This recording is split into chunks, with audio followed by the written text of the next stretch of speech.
Okay, so right now, the red levers are in the unlock position where you can roll the chair. I'm flipping the video, flipping the video. Okay, we're moving these levers forward, so it's in the electric mode. So right now I'm going to the hand controller, the joystick. I'm turning it on.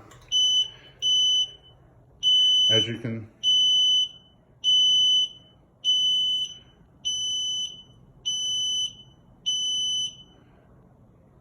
you can hear, it's 2 short beeps and 7 long beeps, which is showing from your troubleshooting manual, it is showing that it is a joystick failure.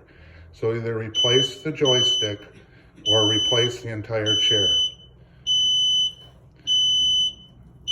So as you can see on the chair, once again, the levers are in the front position, which is the electric. All the wires are connected correctly.